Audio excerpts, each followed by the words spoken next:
Today I interview Irene van der Does, de Willebois, live on Adventures People TV. Irene, do you like to go into the unknown? Yes, I'd love to go into the unknown. It's the only place where it's very, very exciting to be. What I like about the unknown is that there's no control, because it's unknown. And when there is no control, what does that with good. you? That's good. But how does it feel? Well, then surprises can happen. And you like that? Yeah, I like to be surprised. When you moved to Australia, was that because you were bored here in the Netherlands? No. It was not that you were longing for an unknown territory? No. Okay. And not was it at all. Not at all. No. And was it an unknown territory? Completely. To go? And did you like it? No, I didn't. And I think that's where the creative tension lives in me. That I don't like it. I don't like to change. I don't like the unknown, because it gives me makes me feel very uncomfortable. But I had to learn to accept it as a given. Okay, so you don't like it, no, but you like it. I know. That's why you do it. Yeah, I know everything that has happened in my life where I was confronted with the unknown has given me so much more than I could ever dream of. Alive, present, in contact with the world, or with my environment, with myself, with everything. And then you go to Australia, and then you get hungry after a few weeks. I mean, money is running out, and then? No, well, it's not that simple, because I didn't go there on my own. We went there as a family. I had a very clear dream that I wanted to set up something together with Mark. You wanted to do something together with your husband? Yeah. And it would be in the field of this School of Life and Intuition. What's School of Life and Intuition? Well, where you develop your intuition. So we went to a school, we graduated from this school where I call the school of presencing. So where you're just, so to speak, train yourself to become more present in your life, everything. And you both did that? Yeah, yeah. And then you go to Sydney and you walk around, and then... So the dream was, okay, one day we're gonna start this company where we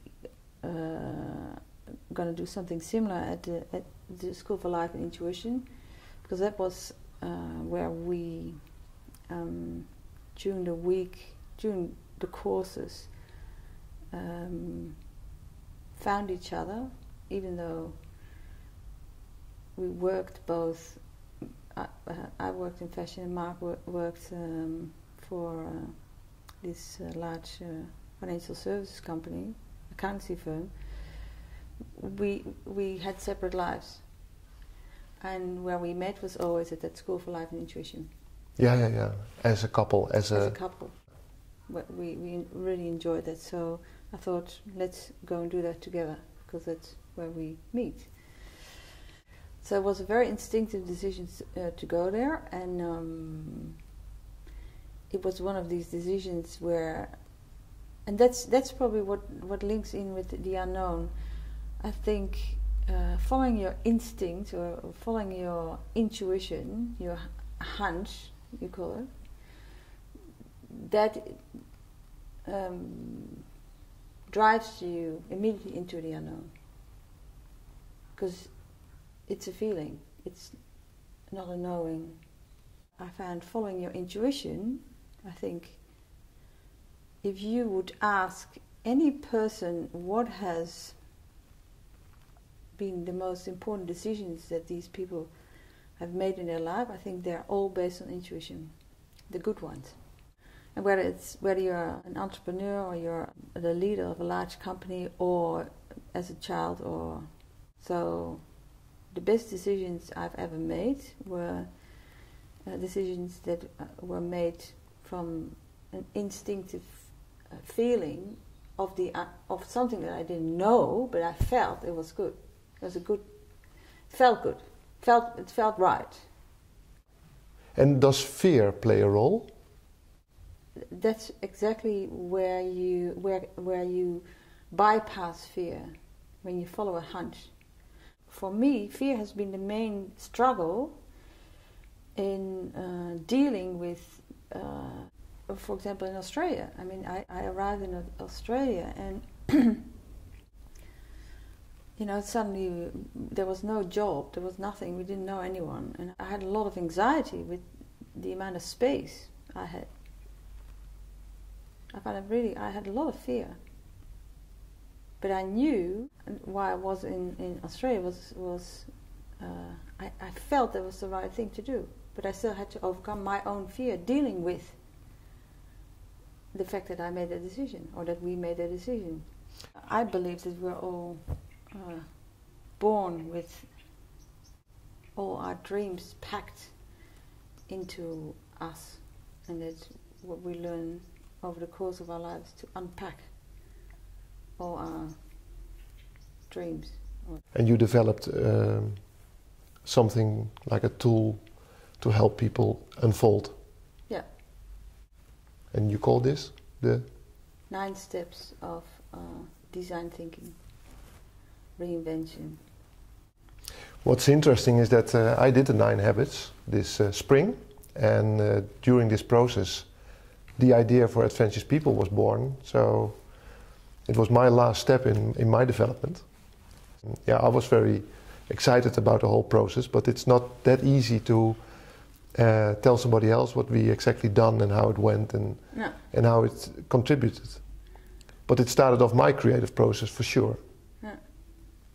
9 steps of design thinking, or 9 steps of reinvention, are all about the creative process. And the creative process is a process where you learn to look at your shadow, at your fears, and say, so is it really that bad? It's like, as my brother said, just open a door and let some air go through it, because we have a tendency, especially if we have had difficult experience in our younger years, that we sort of made a decision to close that door and say, never ever do I want to feel the fear I felt then, or the anxiety I felt then. Or what is the voice that keeps me from fulfilling my dream? What do I really want to create in my life? And why am I not doing it? Because if you create it, if it's already done, you don't have to create it again. And often it starts with going back to moments, turning points in your life where you made big decisions. Because often what we want to create in the future is actually already there, but we haven't seen it yet, or we haven't followed it yet. Yeah, and because the thing when you have a dream, or when you have a vision, or when you have a goal, it doesn't mean that you will always that it will always be that exact thing that you will accomplish, and it will be unique for you, but it will be unique for everyone that has the dream or the vision. Yeah. And along the way, you will adjust it constantly. Exactly. Yeah. It's about what are you here to do, and how can you make sure that you follow that. Yeah. Instead of trying to be something else or somebody else, or Follow your own true adventure. Yeah, exactly. Thank you, Irene, for this interview. And I wish you luck. And I'm curious how it will develop, how many people you will meet and help them on their journey. Thank you. for having me here, talk about it,